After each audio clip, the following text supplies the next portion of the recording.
Welcome to episode 28 of How to Build a Game Studio. This is the first one for 2020, and I'm glad you're all here to join us. And I was really glad to have Corina Diaz on to discuss marketing and just the video game industry in general. We talked about that and comparing it to other industries like the television industry and that sort of thing. It was a lot of fun. It was a great conversation. So go ahead and listen now. Hey everybody, welcome to the latest episode of How to Build a Game Studio, the first of 2020.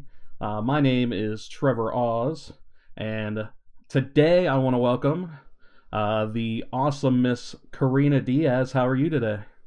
Hello, I'm very well, thanks. Glad to have you on. I think you're the first Canadian that I've had on the show. Oh, really? So we'll see if my accent gives me away at all. We'll see how many times I say I'm sorry. Some kind of Canadianism insert here. You know, I'll sip my maple syrup. Yeah. That's what I'm waiting for. I'm waiting for the sorries and the boots and, you know.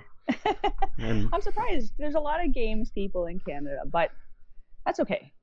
You'll learn. Yeah. I just it just hasn't. I've had someone from Australia already, but not Canada. It's kind of that's cool. A weird occurrence that Australia came first. So. Well, you're international now, so very exciting. yeah, I'm getting everybody. So filling up the gamut. I've always had a weird affinity for Canada, even though I've never lived there. I mean, we have an okay reputation. Yeah, I mean, depending on who you talk to. I did visit once in the 8th grade. Oh, okay. I've been to Toronto. Where was that? Toronto. Okay, cool. And you kind of said it right. Toronto, not Toronto. Well, we like actually. It's funny because I'm in Ohio, and there's literally a Toronto, Ohio, like 10 minutes from where I live. Very cool. It's very small compared to your Toronto, but I already feel like I know you. See, yeah, Toronto. I mean, it's probably changed a lot since you were here in the 8th grade, but it's yeah, I mean, it's a lovely place. It's very cold right now, so we're probably more stereotypical than usual in the wintertime. But yeah, it's not a bad place to be. And a very active games community, for sure. Toronto, Montreal, Vancouver, Halifax. Yeah, it's coming up here, for sure. Yeah, I've noticed that. I know there's a lot of... isn't there some government money that gets kind of thrown around to the arts and stuff like that in Canada? There sure is, and that makes all the difference. Mm-hmm. All the difference. No, our government's exceptionally supportive. I've worked in a couple different arts industries in the past, and they used to fund a lot of music, and Canadian music has sort of gotten a reputation for being funded. But video games are definitely one of the places where it's at. Interactive media in general is something that both. I'm from sort of the Toronto area, so that's based in Ontario. So our provincial government of Ontario has funding for sort of digital media and interactive media, and then our national government, like the Canada government, also has funding as well. So we're pretty lucky that way. A lot of indies are supported in one way or another through that funding. They may not be funded exclusively that way. There's lots of avenues, and I think the industry is catching on where people realize that there's money to be made. That's a bit of an understatement, but yeah, it's something that our government has helped a lot of, I think, indies to establish themselves. So some of the bigger names like Kit Fox out of Montreal is a pretty big one. Yeah, they certainly started with, I think, some support there.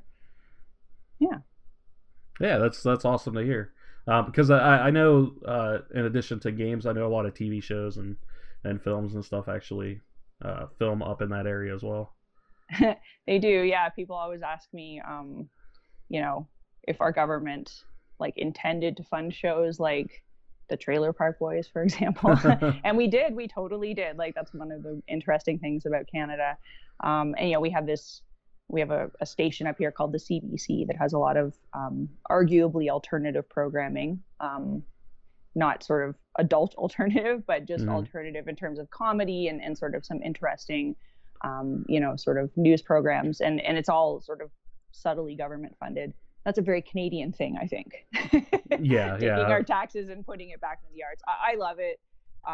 Certainly, I wish I saw more of support like that south of the border. I don't know how Ohio is as a state, but I often hear from American game devs that it's not something that they're used to getting. Like there's not sort of regular funding that's set up that they can just apply to. So yeah, usually not. It depends by state. I know there are a couple states that have started to do that, but you mostly see more funding in film and TV right now. So hopefully a lot of places will start to get on the game train, especially, you know, with as much money as video games in general make per year. I mean, I came from sort of a less film, more TV and sort of like streaming media space prior to games, and the attitude has changed really dramatically. I think the biggest change I've seen, obviously it's all around esports, but there's a lot of physical presence for games now that never existed before. So, you know, whereas TVs and movies have sort of red carpet events and premieres and things that make it real for people to some degree,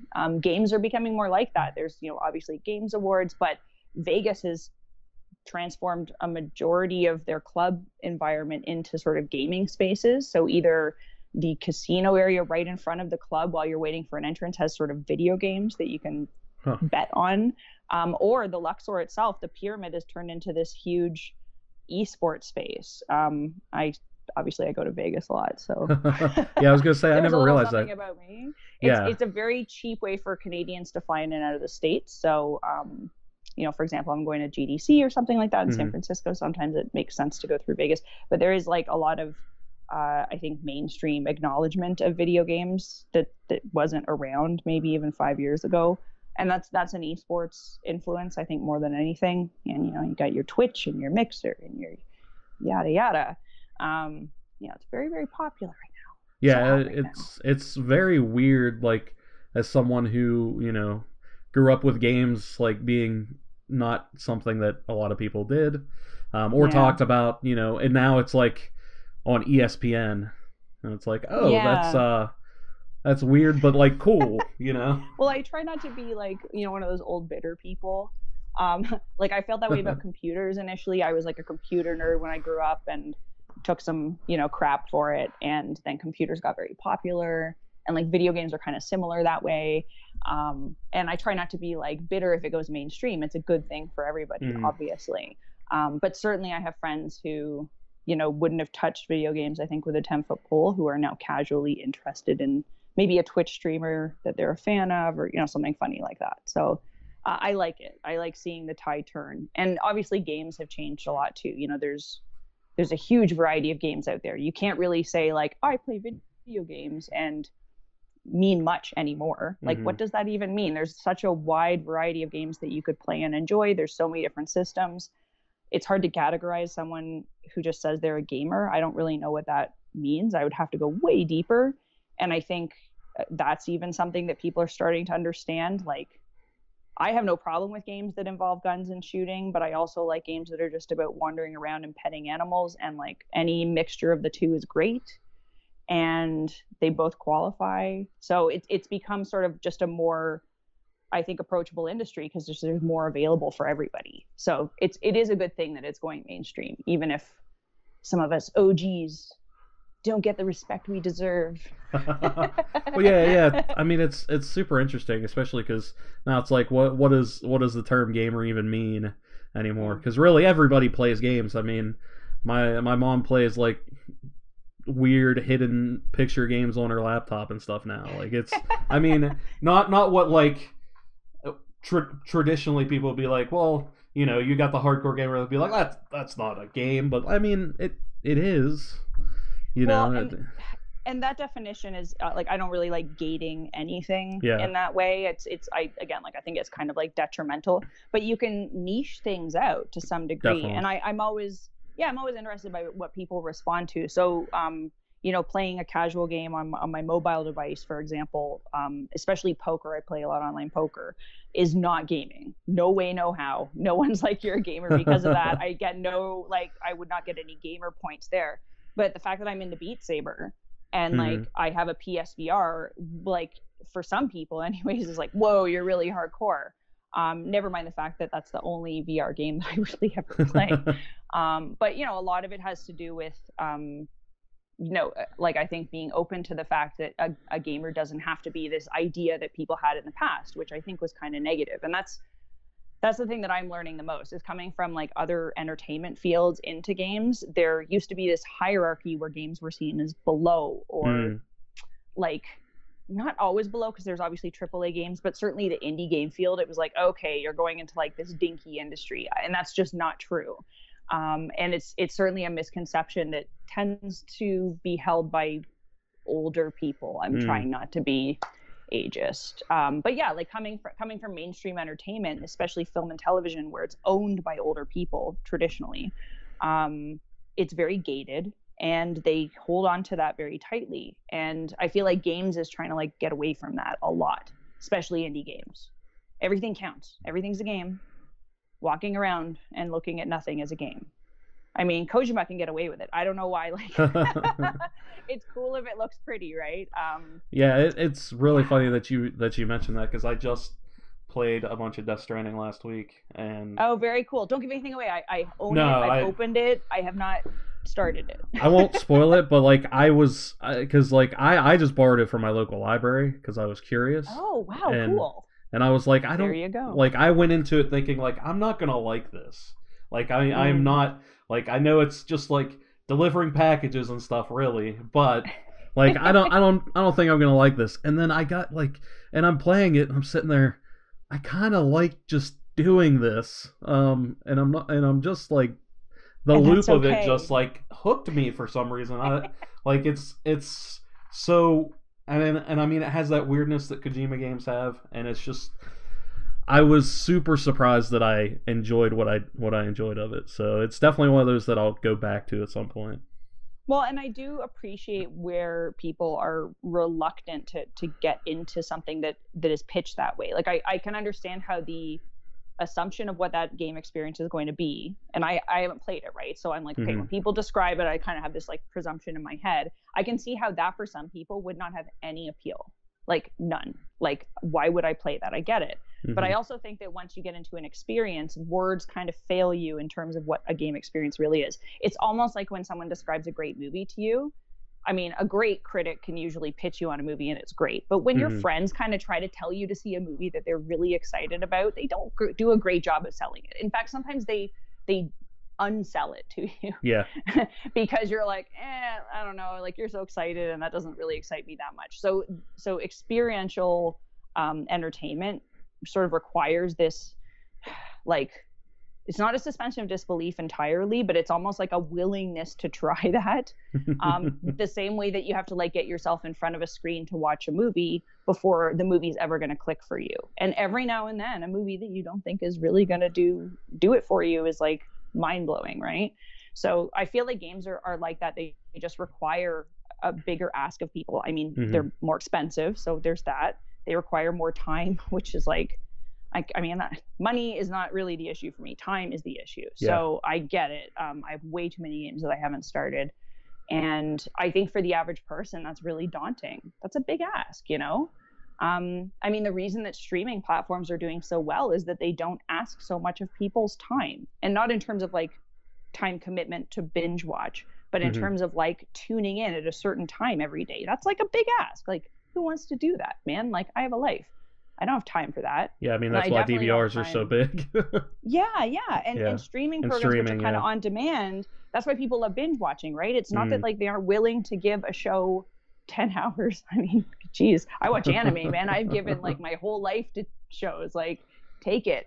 But it's all because I can like access it in huge chunks and do it at my will. So games, I feel like are something that people should understand more, are like that. Like I don't want to say they're snackable. That's a terrible word. But, you know, even a big game like Death Stranding, you can enjoy in pieces and you can come back to and pause and walk away from and come back to. And I don't think like the average person who isn't, you know, playing that type of game often would see it that way. And then other games, like, I mean, I play a lot of like Sonic I have on my Switch, or, you know, just little teeny tiny like Tetris fight games, right? And those for most people are kind of what they conjure up when they think of gaming, at least my parents for sure. Everyone older than me, I feel. But yeah, I mean, it's changing, and I think the government funding games, and also obviously games getting a bigger platform when it comes to visibility. It's funny that we're talking about movies and TV. The TIFF, like Toronto International Film Festival, has been looking at featuring games in different ways here. South by Southwest, which is started as music, brought in a lot of film and like other kind of interactive stuff, has really focused on games in the last few years. So yeah, the tide's turning. It's a cool time to be working in games. You know? Yeah, it's definitely starting to open up. You can tell, which is really cool. I think it's just one of those things where like games are still like the new kid in town, if that makes any sense. As far as like, because I mean we don't think about movies and it's like, well, I'm a movie watcher, you know. So it's like, but we do think like, well, I'm a gamer though, you know what I mean. So it's just one of those things where it's just gaming's still so new, and that it was one of those things that, at least, you know, when we were growing up, where it's like it's still pretty niche for us to do, and there weren't too many kids that were like hardcore into it. I mean, I think everybody probably had friends that played like maybe a Nintendo game or a Sega game here or there, but it wasn't like all consuming, you know, well, to a lot of us. So it was all consuming in that I didn't own a system. So that friend who owned the system was like my best friend. I want to be over there all the time. Like, I just want to watch you play it. But like, I had very limited access to video games because my parents, you know, had that idea of like, oh man, like kid's going to get addicted. Right. Yeah. But nowadays, I think there are more educational games. The notion of giving kids screen time is so different now than it used to be. I mean, I had my television time limited, which to me now sounds so funny because, like, with screens, I don't know how you limit that very easily for children, right? Like, they have to do homework online and stuff. But yeah, like, we had like pretty stringent limits put on us, and I was one of many friends who did not own any video games, and that was a standard, I would argue. Nowadays, I think it's the opposite. I mean, I notice it when I travel. That's the time that I see the most kids in like a public environment altogether. And a lot of them have Switches. A lot of them have iPads. They're not necessarily playing what what people would consider a gaming experience, like pew pew or whatever. Yeah. But I mean, they're educational games to some degree. There's even like, you know, there's a lot of screen toys that are designed specifically for kids as well. You know, that are sort of easy to use and have, I guess, safety features or whatever. There's YouTube Kids, things like that. So that whole like way of thinking, I think, is quite different. And I'm willing to accept that I'm old enough to like be one of those people who's like, kids these days are so different. But like, it's kind of cool. I always felt growing up that like, again, that computers were seen as like a very negative thing. And that's definitely why I gravitated towards them. And, you know, thank goodness, you know, they became very useful. I mean, social media, like I do social media for a living, and it's funny how that was like originally perceived as such a frivolous, ridiculous thing. It still is to some degree, but it grew into its own industry. Like, you know, games are sort of equally seen as like frivolous to some people, but I think those who are in the know, and certainly those who are up and coming in terms of the next generation, it's just such a natural part of their lives that it's going to be hopefully a non-issue. Everyone will be a gamer. Yeah, we'll see. And I mean, 10 years ago, social media was barely a thing. You know, so it's just to see that progression in 10 years is insane. I don't want to date myself, but like the example that I use is when I was applying for my master's thesis around 2003. I was using social media, but back then it was more like blogs and you know, like Facebook was in its infancy and not really publicly available. It was being used at schools, and like it was just different back then. But certainly blogs and BBSs were very active. IRC was a big thing. I don't know how old you are. Oh, I remember IRC. I do remember IRC. So. And I submitted a thesis that was about how like post 9/11 imagery and social media could like control people's perception. And the response that I got was like, no one really understands what social media is right now. So like, this isn't a thesis that interests anyone. And I remember being like bitter about that for a few years. But truthfully, like, no one knew what it was. No one cared what it was. Even the word social media sounded stupid. Like, that was when people were using words like Web 2.0 and like, boy, like that. Yes, put a timestamp on my forehead there. I but yeah, those. So that's when I graduated from university and was starting like work. I mean, I was actually teaching at that time, but that's when I was looking for work, and there was not really jobs in that field. You could like do that job on the side if you had a job in marketing or media or something else, but nobody recognized it.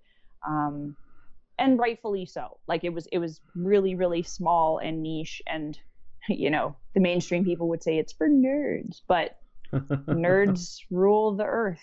That's just how it goes. Yeah, it's funny how that switch flipped.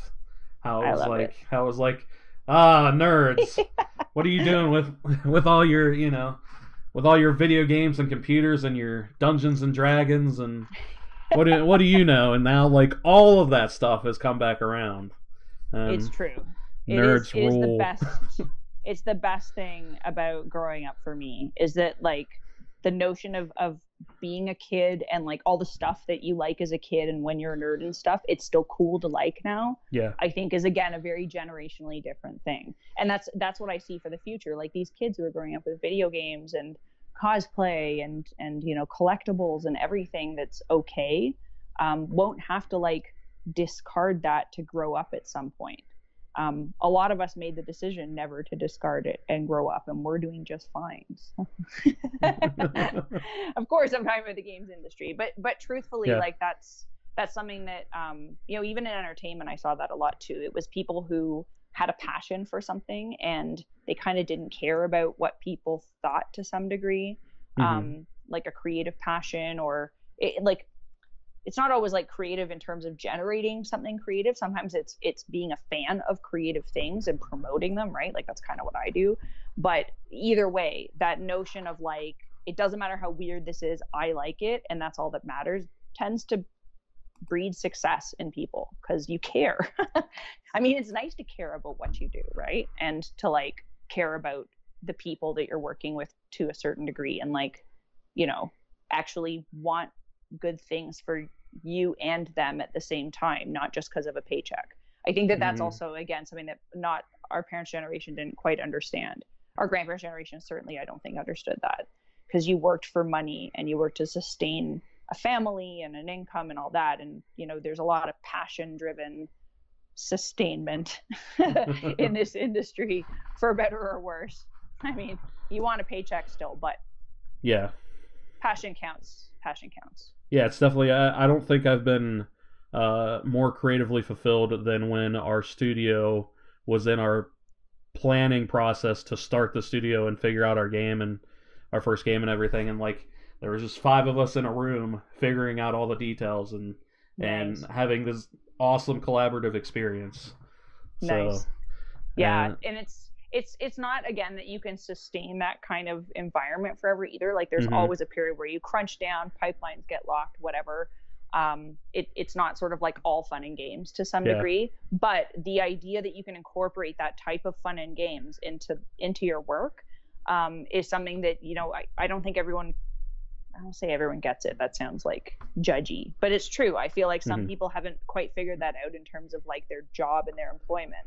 And it's not easy to do. Like, you may have to be sustained by that creative energy for a little bit rather than a paycheck. But I think a lot of studios, have firsthand experience with that. And the nice thing is, I'm not sure how it works in Ohio, but certainly when you have like funding and other channels of support, whether it's publishers or, just events that are featuring indies and stuff like that, there's ways to facilitate sort of that passion driven process without always worrying about the bottom line. There's a sustainability there that I think other industries don't have, because people burn out and money can't always solve that, Right. Yeah. Yeah. I mean, for us, like, our studio is completely remote. Oh, nice. It's technically, we're based out of Seattle, but 3 of us are in Ohio and our artist is in Virginia. Oh, cool. And then our studio head is in Seattle. So It's I love Seattle. I went to PAX West this year for the first time. I had such a great time. I still have not been to Seattle, but hopefully, once we have a game that we're actually, promoting, once we get to that start, then I'll probably be at PAX West one of these years. So that's fair. I only went because I was helping a game that was already in market. It's really hard to justify some of the event costs. I mean, like GDC is coming up, and I get asked every year, like, oh, is it worth going? And like a lot of, especially newer people in the industry, and it's such a hard trip to justify. I am not a big San Francisco fan in general. I just find it really expensive, and I think everybody does. And it's like sometimes a tough environment depending on where you are. And and GDC being there every year is kind of like, it makes things hard. It's like a big expense for a lot of studios, and if you again don't have some kind of funding support, or like there's actually like export funds and stuff like that in Canada, so that there are some travel costs covered. That's cool. And I think domestically, I guess like the flight is probably a little cheaper if you're in the US, but hotels are still like really crazy. But I've been for the last 3 years. It's a hard place to not go if you're doing a lot of business, and if everyone's there, it's sort of like an easy, like, okay, well, everyone's in one place, and so be it. But PAX is where I've had the most fun. I'm going back to PAX East actually pretty soon too. So I don't know if you've ever been to any PAX events. Yeah, I've been to 3 PAX Easts, but it's been a while. So I would love to go again. I loved going to PAX because at the time I was trying to get into the journalism side of things. Oh, nice, very cool. But so like I started a website and a bunch of us collaborated, and I mean at a certain point it fell apart, but it was fun during that time. So it's a lot of work to sustain a media outlet. It is. I used to have one where I interviewed game devs called Game Dev Cafe, but it was through a studio that I was working for, so it was kind of like a side project. This past E3, I went and did some freelance with IGN, and that was like, whoa, it was cool, but it was a whole other ball game. I've done like blogging level media. I guess I've done like music festivals in terms of like press passes, but E3 was just like, watching press conferences, and then, the whole Keanu thing happened. That was cool. It was just like a really intense experience. I feel for the press. I really do. I know people come down on them a lot, but it's a rough job. And, part of why I've spent time working there is because when I do my marketing and PR work with studios, I know what it's like. Like I've kind of seen the other side of the fence, and you can also speak to their needs a lot more easily. Like it's worth, if I'm not saying everyone needs to like get into games media, but it's worth like trying to talk to a member of the press just as a person, not as like a pitch forum every now and then, because you'll learn like just like, oh man, I hear from so many people every day, or I'm always missing like this one thing that I need. And that's why like, over time people develop relationships, I think, between studios and press outlets. It's not always about having an amazing game or having something that's really hot and new. It can be about having like a pre-existing relationship where you kind of aren't sending them what they don't need or don't want to see. Because they can get a lot. And then of course, like, we all know how the audience can come down on not only press, but studios as well. And, any kind of entertainment where consumers are involved, because they have, again, that passion for it, it can go good or bad. I see passion all as like kind of a good thing. Like I'm not an all news is good news type of person, but I think when it comes to your community, if they're talking to you enough to tell you that they hate you, there's still something there. they have a thing where they want to like you. Kind of, yeah. Or in they're spending energy, so it's like if you're willing to expend energy, maybe I can channel it in a different way. I do a lot of community management. I've worked with a lot of like games that have had toxic communities that needed to like either relaunch or kind of like turn the table and just like try to revamp it. And I really love that challenge. Like I know I admit, like, it's a hard thing to do. It's not always easy for people, but like I kind of thrive on, I don't know, just like, I don't mind people trolling me. I think it's because I used to spend a lot of time on IRC. That's what I credit it to. Yeah. It's like I don't get phased easily, and I do genuinely love passionate people, even when they're being kind of like not so nice. Like I really try to see the motive behind it, and I try to look. Sounds cheesy to say I look for the good, because I don't necessarily think there always is, but I do. Yeah. From a strategic perspective, you know, just to try and, like I say, channel that energy. It is kind of fun to work with a salty community and try and make them sweet, kill them with kindness, so to speak. Yeah. Yeah, I mean, you got to try to look for that silver lining, but sometimes a troll's just a troll. I was gonna say, like, so you do your best, and every now and then you block or you ban or you just, you know, it's fine, no big deal. But you know, it's been pretty successful. The worst community, or not worst, but like the hardest communities that I've worked with aren't even the ones who hate, but the ones who just have like a severe discord or disagreement. So I've worked in a lot of anime communities, in and out of games, but like out of games just with different IPs. And, you know, the arguments that happen that turn the most hostile are often like the most innocuous. So like, I ship these characters, and like people go at it, and it gets very personal. And suddenly mothers are being involved in, like, wow. That escalated quickly. Kind of, yeah. But at the same time, if you kind of like, if you're able to sit back and like, again, like if they're not attacking you, or if you're able to distance yourself, because that can be difficult. But if you can do that, you know, it is kind of like amusing that people care so much, and that they care so much about these things that, like, you know, especially when it comes to games that like you maybe created. So like when it comes to a small studio who's taking a lot of crap from their community, you know, sometimes I'm the person who's coming in and almost being a mediator, and I'm like, look, like they're saying like, you know, a lot of swear words and this and that, but what they really mean is like this, and like I want you to look at it that way.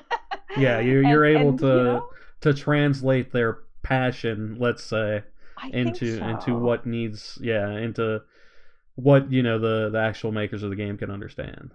I think so. Like, it's hard for any artist, and that goes for like a programmer or an actual like digital artist, like by name, or whatever person in between, project manager, anyone who's involved in bringing a piece of art to life and realizing something creative, I think is going to have a harder time with criticism in general. I would. That's why I don't like paint paintings and like put them out there myself, you know, like I represent other people's work that I love. So in a sense, I'm kind of coming at it as a fan. So I have that in common, or at least in kind with the community in a sense. And I definitely align myself that way. Like if I'm working with a studio and I'm working with their community, I'm not like, I'm the moderator, do what I say. I'm more like, I love this game. I wanted to be a mod because of this game. And like, I'm just here to like spread the love and make sure you behave too. But like, I love this game. I don't work for the game. Or I didn't build the game, just to make sure that nobody thinks that I'm lying. But you know what I mean? It's a very different point of view than the creator. And that does make it a lot easier for me to be more objective and to not take things personally. So, you know, I get where gamers are coming from when they have like criticism, like in some cases it's valid. But when it comes to making the product better, and that can be whether, you know, we were talking about like games media, it could be writing a better review of a game, or it can be creating a better game itself. But whatever it is that the consumer is going to read and consume and enjoy, you know, they have probably some insight for you, and maybe it's just a matter of translating it properly so that, you know, it doesn't come off, like I said, too salty. Yeah, and from the gamer point of view, I get that understanding too, because there's some times where I'm just like, I see something that a developer did, and I'm just like, why would they do that?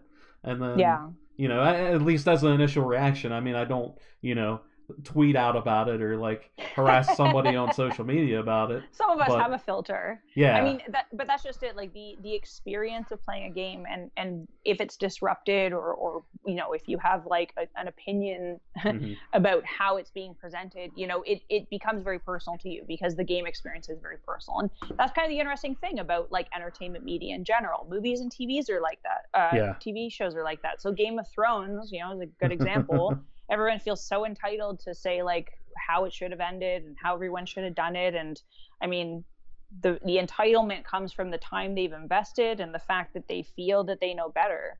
And none of that is a bad thing, but it kind of manifests itself sometimes in not so nice ways.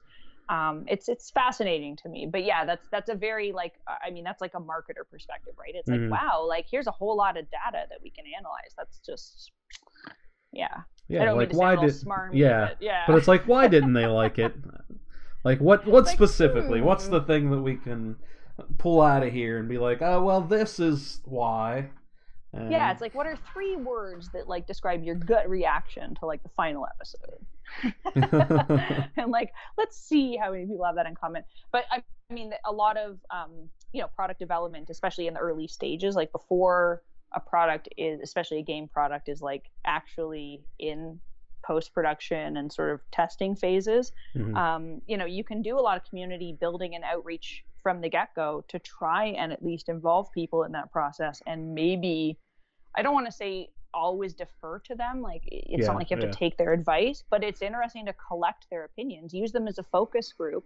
I always encourage studios to think that way about their social media audience, even if it's small. It's like, if you have 500 people who are following you and for whatever reason care, even though you're not necessarily promoting or selling anything, they're just following you because they're interested, you might as well get their feedback. You don't have to take it, like especially when it comes to character development, or a lot of studios are trying to diversify their character offerings, which I love, but obviously that can go like wrong if you're not careful. So again, involving the audience is always a really safe way to approach that. You want to have a same-sex couple or something, but there's no one on your team who has any experience with that. Ask the audience. Like, you might as well. Like, it's a great resource. And indies are much better at that than AAAs, and part of that is red tape and NDA and stuff like that. Right. But a lot of it is also the attitude, right? It's like, well, we can be flexible, or we need to make money, so we might need to like make sure we're getting this right along the way. Like, they're more risk averse, I guess is the word. So it's kind of an interesting play on both taking more risks in games, but also being less risk averse, because you're priming your audience as you go. And indies are very good at that. There's a lot of indies who've done very well. Yeah, you can tell, at least currently, the best ones are doing a good job of that. And even just yesterday, the Torchlight developers that were working on, they were like, we're going to do a free-to-play model, and then they decided just to scrap it completely because that's what their audience wanted. And now they're just coming out with a premium, you pay for the game, you get it. Exactly. Well, and I wonder how much of that was not by design in terms of the outcome, but by design in terms of the test. Like, let's actually just see what the response is to this, and let's see how people tolerate it. There's, a lot of people feel that the community is going to like backlash if you ask them a question and then don't like, use their answers or something like that. But I don't think communities expect that. They expect to be listened to. They don't necessarily expect to be followed, right? Because there's a lot of differing opinions. So people expect that, like, my opinion is going to be one of many. I don't know if they'll take it, but by taking it, it's sort of almost just as good. So the notion of, always being open to feedback is important, whether or not you really are. Well, and some of it's optics. Yeah, and I think it just shows that you care about making something that other people will enjoy as well as yourself. I mean, you can sit there and be like, I'm the artist, I want it to be like this. But I mean, if you're the artist and are set in your ways, and then nobody buys your game, what are you really, Well, and it depends there? What your goals are. I've seen many a game that were absolutely made for and by the artist. Other people enjoyed it too, but it's clear that was their goal, and that it was a pure process, so to speak. And like any artist, you're entitled to that. But if your goal is to be commercially successful, and certainly if your goal is to be recognized commercially, and I think that's what a lot of creatives are striving for. The word commercial, I know, is like a 4-letter word, but truly, when I say commercially recognized, what they mean is they want a product that people value enough that they will put money behind, so that the artist can create more whatever. Yeah. And again, money is kind of seen as like this dirty thing sometimes in the art world, and we hear criticism of how much people charge for games and stuff.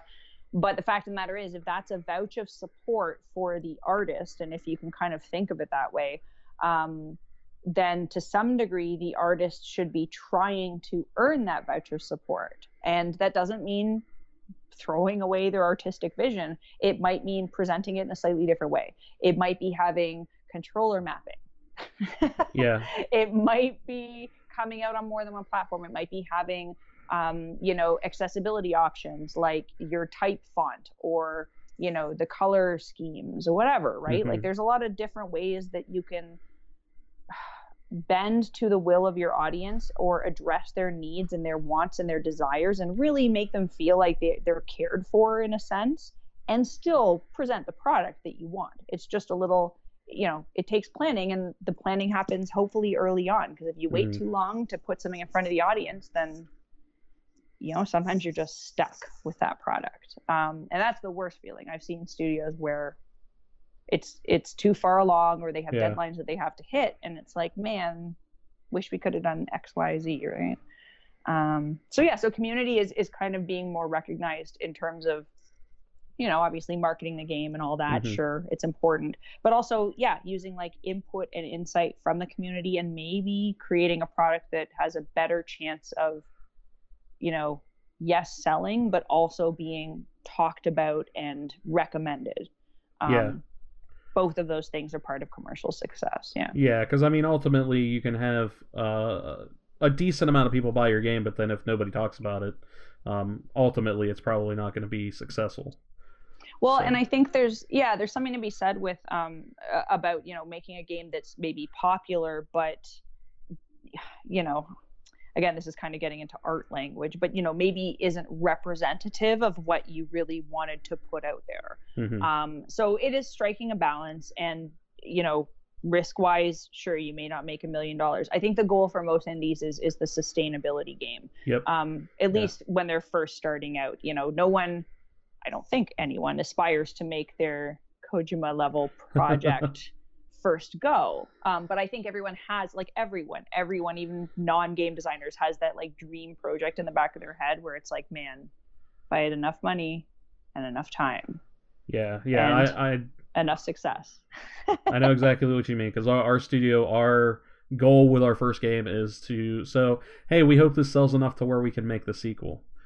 Exactly. At least that's our thought process. So, and we hope that we have a game that has a story that people enjoy and like enough to where they want to see these characters move on. So which is very passion driven. Again, I don't know, I think a lot of consumers do understand that, but many gamers don't. They don't know that that's really what is going on inside a studio. We're not like getting rich quick by any stretch of anyone's imagination.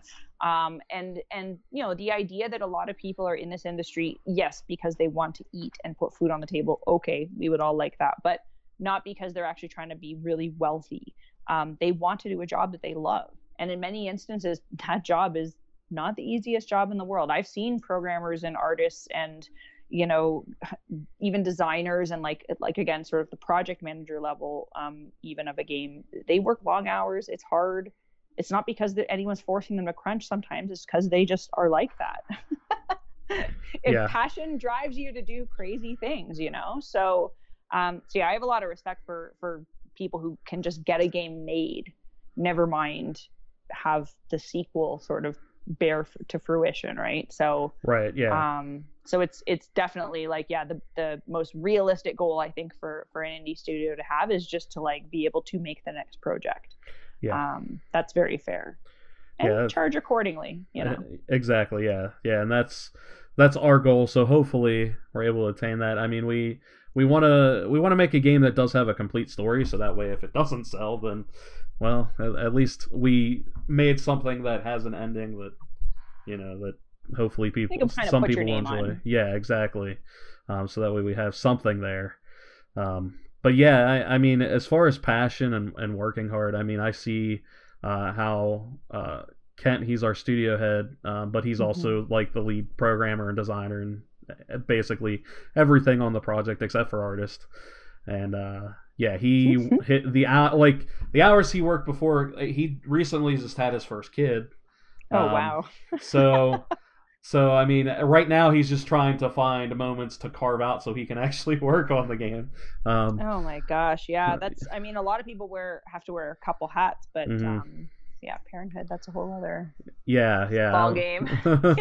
But before that, I mean, he's working like crazy hours, and I'm like, man, like I wish there was more I could do, because I mean, I'm just the one, marketing and trying to do the podcast to get us out there a little bit and use it as a learning tool for myself and for hopefully others, that sort of thing. But like he but it's not.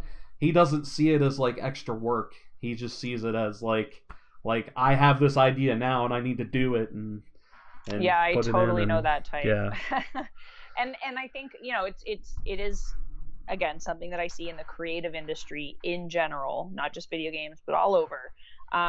People who are willing to push themselves, and from the outside it might look a little intense or crazy, but internally they're just driven. So they don't actually feel like anything is pulling them or pushing them at all. They're just very naturally wanting to, as you say, complete the idea or finish the task or sit down and like get this out real quick. I completely empathize. I mean, that's part of why, and I think a lot of studios, you mentioned that you're remote, I think that's why a lot of people like that also work remotely, because you really can't work that way and also commute and also chat at the water cooler and all those like little things that would take time out of your day. It's a lot easier to be productive, and not everyone can do it, but the types that tend to do it and enjoy it and be successful at it, like they look like they're working much more than they should, or at least that they're sacrificing a lot in order to do work, and they just don't really register that part of it. yeah I'm sure it happens to you too. Yeah. I mean, there are definitely moments where I've just been like, oh, I have this idea to do like right now, and it's 11 o'clock at night, but if I don't do it now, I won't do it. So yeah. I love having complete control over my own schedule. I worked in an agency for years, and it was sort of 9 to 5, and I can appreciate how some people like the structure and sort of like the formality of that, but I find a lot of downtime in an office day, and I just can't.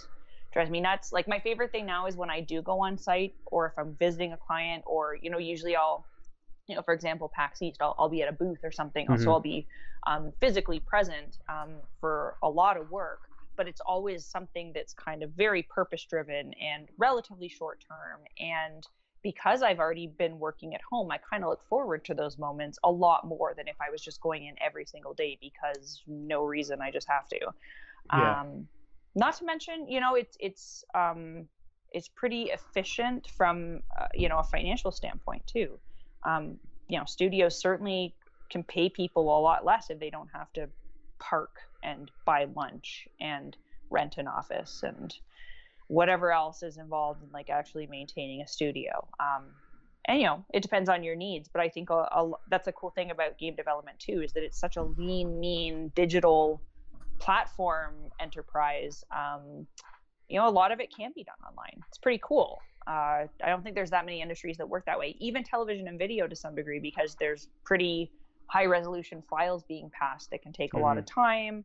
And unless you're getting into mocap and stuff like that, which is obviously part of games too. But a lot of games can be made by studios with people all over the world kind of collaborating. It's really, super efficient and, not wasteful. I like it. Yeah, it's crazy the tools that are available now that weren't available, at least when we were growing up, for that sort of thing. So that too, and everything is just up and coming with processing power, and obviously internet speeds getting better and accessibility. I'm working with a new client in Brazil, which is amazing. I never in my life, nothing against Brazil, but I had no idea how big the gaming community was in there. And they actually have a government that funds games too. I had no idea. Oh, wow. Who knew? Yeah. So, and again, like, thanks to the magic of the internet and computers and all that nerdy stuff that like people thought was so not cool, we're able to live these like pretty great lives with like high quality of life, because we're able to maximize our time. I just really love working with people in games. They all seem to be of, again, that sort of like creative mindset, but also looking for like ways to be kind of like efficient or use new tools or look to the next new thing. Very future minded. So for you on the marketing end, how do you keep yourself efficient on a regular weekly basis? A lot of everything I do ends up online typed. So as much as, I'll jump on a call with a client or we can, discuss something if it makes sense at the time. Certainly creative. Sometimes you just want to, have a brainstorm and talk and not have to type. But a lot of my work is done through platforms like Slack or Discord, email, Google Docs. Basically things where people can collaborate in real time and see changes and updates in real time, access changes to files in real time. So, I think, GitHub and commits and stuff like that are always very important in a development process. So for marketing materials, it's sort of similar, but, it's much more copy based, or potentially creative, sort of like branding documentation. It's that kind of stuff that you're really going through rather than code, which might be easier. I don't know. I think it's easier. I can't code, so I wouldn't expect someone who can code to like what I do. There you go. See? But no, I mean, a lot of it is, making sure that everything's accessible online to everybody at all times. So social media makes that kind of easy, right?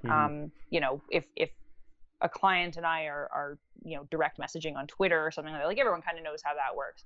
But for people who aren't sort of familiar with like things like Slack or Discord, I recommend checking them out. Google Docs are super basic, and I recognize that since we're talking today, they were out like in the last 24 hours. There's a big kerfuffle, but they are actually really reliable and quite secure. I've worked with really large media companies that rely on Google Docs in terms of the security levels. So as long as you're using dual authentication, you're good. But yeah, most of my communication happens digitally, and in that sense, it can happen around the clock as well. I don't recommend it, but in marketing, I'm sure you're like this too sometimes. You tend to make yourself available at all hours to some degree. Yeah. And that's often because something's happening on the other side of the world, and when things are trending and whatever's going on, you might just like have to jump online at any given moment. So I set up expectations with my clients so they know how available I am, but I do have my phone on me at all times. I'm one of those people for sure. So be warned. But yeah, like I rarely do not have my phone on me. That's also a personality thing, right? I don't necessarily use social media to chat with friends and stuff like that, but I do use social media to follow groups and look at things that brands are posting to those groups. I'm really into cosplay and anime and toy collecting. So based on my interests, I do use social media quite a lot. It's just maybe not like the same social way that some people use it. So for me to use it for my clients in that very same way, where clients are like looking for groups of interest and like, I don't want to say promoting, but maybe they're just sharing content, whatever it is. Yeah. They're kind of like doing very much the same thing in terms of seeding content out to groups of interest is what I do personally. So it doesn't always feel like I'm working, much like you were mentioning your studio head sometimes jumps in and just has to get out an idea. I don't think twice if I'm quickly tweeting something out because it's a perfect fit for a client. I know my husband gives me side eye and he's like, really? But he plays a lot of games on his phone, so it works out very, very well. Very, very well. Yeah, I mean, there are definitely times where I'll just, probably the same as you, just like spend an hour looking on Twitter or whatever, just looking at brands and what they're doing, and or like there will be something going on like the Game Awards. So I'm paying attention to see if there's anything that like sticks out that I can just like, throw out real quick.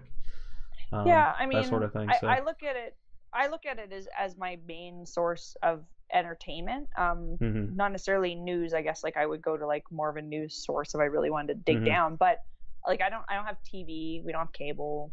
We don't have like streaming, like tons of streaming services or anything like that. I generally spend my time online reading, or watching clips or whatever it might be. So, you know, the fact that I'm skimming online at the beginning of the day is almost like reading a newspaper or flipping through TV channels for some people.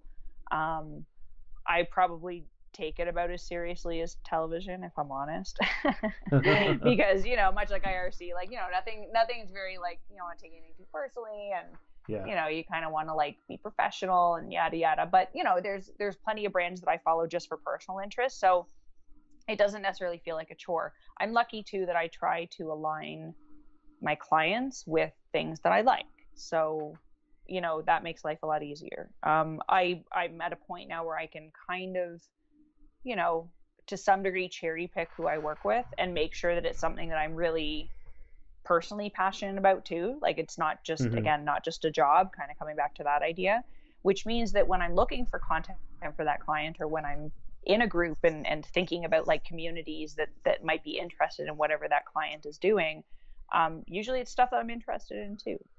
So, you know, one of my clients is all about kind of horror movies, and I love horror movies, and I used to write about horror movies. So this is great for me. No problem. It doesn't feel like a job at all. And I think the more you can do that, creative people are pretty good at that too, right? Finding a way to make fun out of work, or make work out of fun, or whatever you want to say. Yeah, but basically just align their personal interests with whatever projects they're working on, and that way, you know, again, the extra time does not feel like a drag. It actually feels like a lucky bonus. That's really twisted. Wow. I am not advocating for crunch, just to be clear. I am advocating for planning, strategic planning, lots of logistics, so that you can be efficient and effective. Yeah. Better make sure that I get that out there. Yeah, gotta throw that out there. Gotta make sure, you know, the wolves don't come after you. Exactly. Us marketing people. But yeah, I mean, that's a huge part of it. You have to love what you do, and I've always believed that, and that's part of why I've skipped jobs a few times. I started as a teacher. I actually love teaching, but the parents are very hard to deal with, and I've worked in like restaurant marketing, and like had a food blog. I did music for a while. Games are much more up my alley. Games and anime. I'll stick with that. Thank you very much. Is that why you decided to start your own marketing company? Pretty much, yeah. I always had like small clients coming to me. I have a lot of friends who are doing creative projects, and they would ask me to do marketing assistance because I was doing that with larger companies as my day job. And, you know, just for taxation purposes, starting your own company made sense. But over the years, that just grew and grew and grew. And I've tried working for other people. I've not always worked for myself. I've done full-time for some clients as well. But the nice thing about having your own, like your own consultancy, is that you can pick and choose clients who not only are interesting to you, it's not just like, whatever I want, but sometimes the clients are complementary as well. So in the past, I've had clients that not necessarily they were good to work together, but there was some kind of, you know, cross-reference point between them that made me able to leverage whatever I was doing for each other. In some cases, it's as simple as, the type of press that are interested in this game would also be interested in this movie or something like that. But if you can look for that kind of alignment, again, things become a little easier, more efficient with time, and you definitely enjoy it more because you don't have to spend as much time struggling. You spend more of your time doing what you want to do, which is just kind of like being passionate about projects that you like. Have you seen any like more cross section as far as marketing to certain websites? Because as far as, you know, the IGNs and GameSpots have all like kind of branched out into like movies and TV and basically other nerd genres more now than ever. So yeah, I mean, part of that is I think just trying to get the reach they need organically. So when you and I encourage games to do this too, like even small games outlets or studios. But if you can figure out what your audience is also interested in, or what their psychographic alignment might be, which is like what they call it in marketing. But basically just other topics that they would also likely be interested in based on what yeah, you should probably be talking about those topics too, because it makes you more interesting. So I feel like when I see that branching out, in some cases, I don't want to say it's inorganic, but it sometimes feels a little contrived, or like they're trying to like gather as many people as possible. Yeah. Which is fine, and I think the larger outlets probably can afford to do that. A smaller outlet though would probably do better to explore a niche that is more closely aligned. So it's not a perfect example, but certainly with any anime clients that I've worked with, cosplay was a very natural alignment. And it might not be what they do. They're not selling cosplay. They're not promoting cosplay. They're promoting the TV shows themselves. But the cosplay community is like, who cares the most about that? As far as I'm concerned, like they live to live that character, literally live it out, like in person, mostly unpaid. Like most of these people just do it for fun. So aligning those communities just makes so much sense. And again, if you saw an anime brand posting about cosplay, it does not feel inorganic at all. It doesn't feel like they're reaching for eyeballs. It feels like they're servicing their community. So that kind of comes back to again, just like making sure that if you're going to branch out and you're going to do something that's kind of like different for your brand, or trying to grow your brand or expand it beyond like whatever it is that you just do normally, it should be in the interest of serving your community. And maybe you should ask your community what they're interested in. Maybe that's a good place to start. I don't think that IGN is doing anything wrong by branching out, just to be clear, but they're huge, right? So they have a huge community. They have probably a good chance of pleasing a subsection of their community. But for a little indie game who is doing sort of like a walking sim, they may not benefit from featuring the Grammys or whatever else, but they probably can drill down and sort of still find their audience. Finding your audience is the hardest part for anything, for not just for marketing, for design, development, production, sales. Like a lot of your funding is going to be audience based. A lot of your publisher support is going to be audience based. Everyone says a game has to be marketable to some degree, and that's just about finding people who are interested. And sometimes your existing audience, which is teeny tiny, can actually help you find more people. So yeah, I think that's where branching out makes the most sense. Just making sure that it's stuff that people are going to be actually interested in. Yeah, I mean, it makes a ton of sense.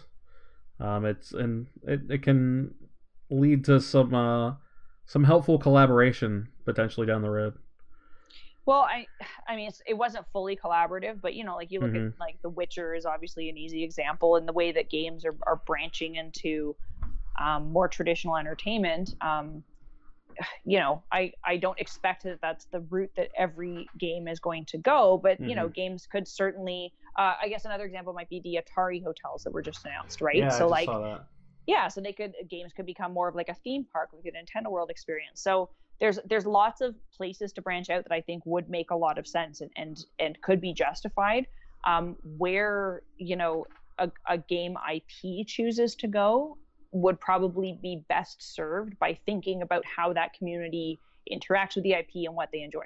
So Witcher, I don't know if you've played Witcher 3. I've played a little bit. Yes. I've watched quite a bit. That made a lot of sense to me to translate into a television show, especially a bingeable show. I was like, yep, like that's like 100% makes sense to me. Why didn't they do this sooner was sort of the thought. Sort of like how I don't know if you've seen the Super Nintendo World, I think it's called. It's opening in Japan and then Orlando. When you see that, even though it's a kind of like a novel concept, you're like, this makes so much sense. Like, how did nobody do this yet, right? So I think like that's a big part of winning that game of branching out is like, again, making it look really purposeful. And that doesn't mean it has to be predictable. It could be something really crazy and off the wall, but being strategic, making it meaningful, that's something that games, I think, try to do more than other industries, because they're still struggling for legitimacy to some degree. Yeah. So movies have like totally jumped the shark. They don't care. Like I feel like, I truly feel like the movie industry's jumped the shark to some degree, with the remakes and the sequels and I don't even get it anymore. It's the movie industry's kind of in a weird place.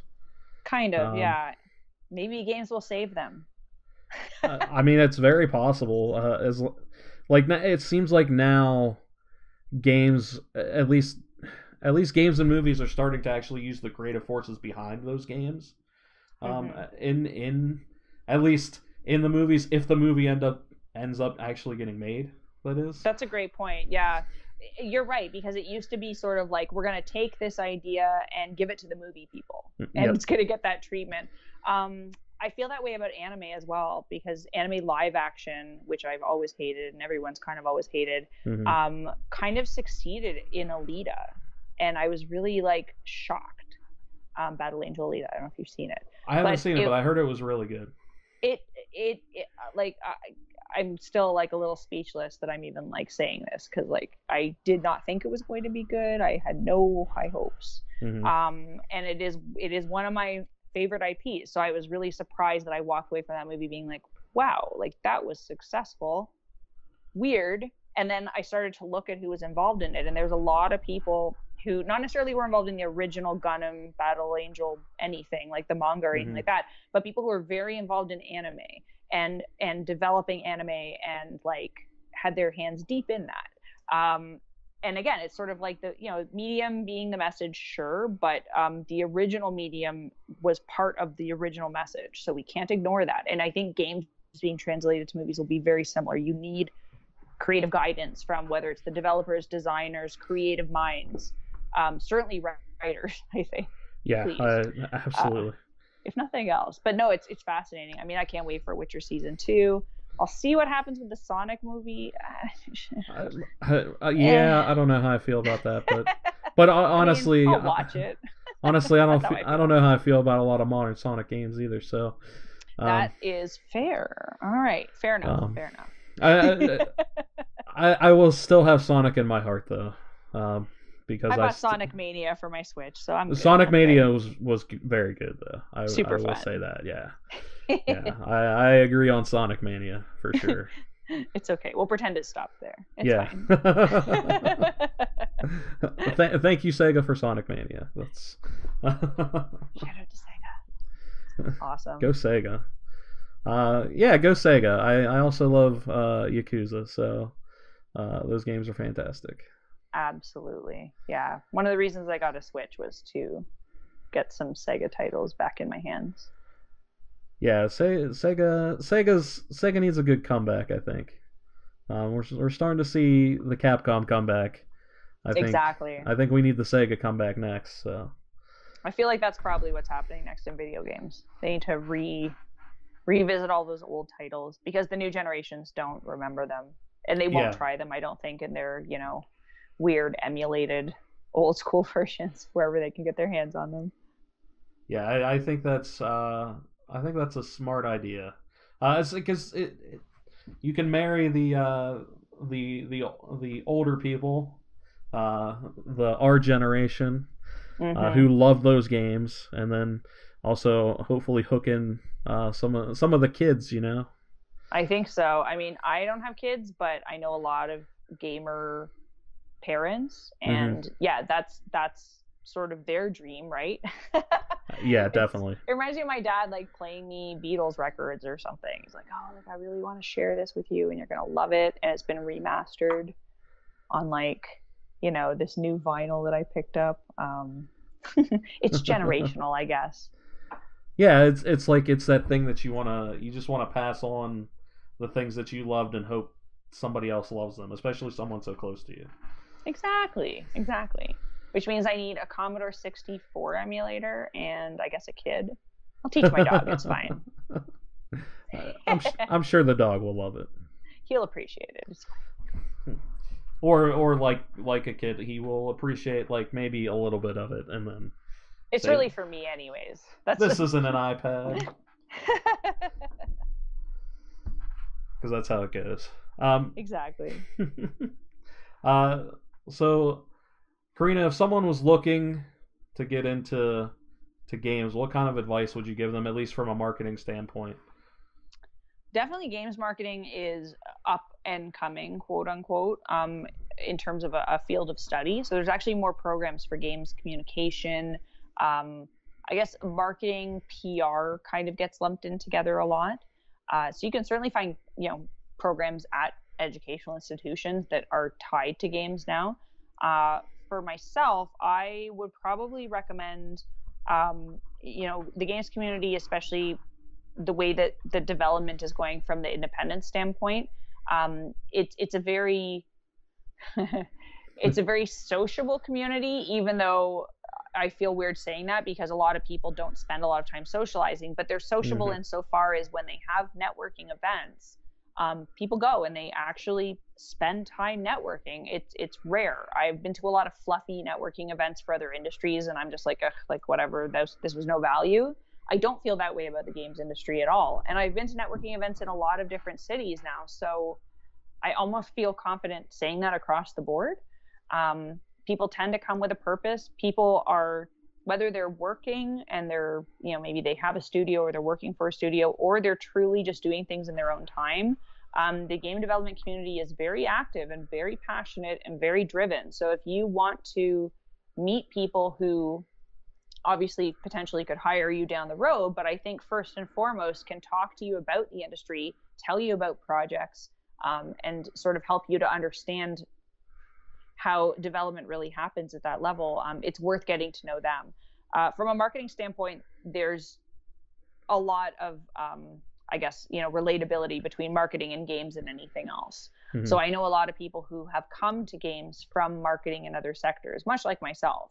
If you, I'm speaking very generally, but if you, for example, know how to do digital advertising and targeting, you can use that in a lot of industries. You can use that in film and entertainment and games. You could use that in product packaging and, pharmaceuticals.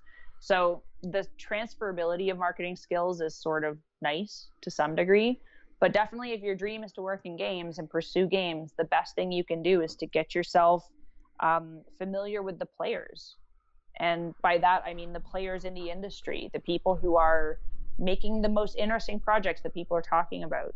The games industry is all about innovation. So as much as there's AAAs that everyone knows and loves and will, constantly mention in conversation, there's usually at any given time one or two of those indies who are doing something really unique, really cool. Maybe it's blowing up. A recent example is Untitled Goose Game by House. I played that game 3 or 2 years ago at GDC. And it was at a really late night party called That Party in a club. It was a really funny game. Everyone was like having a good time on playing it, but it was in like a dark, weird little room. And that was where that game was.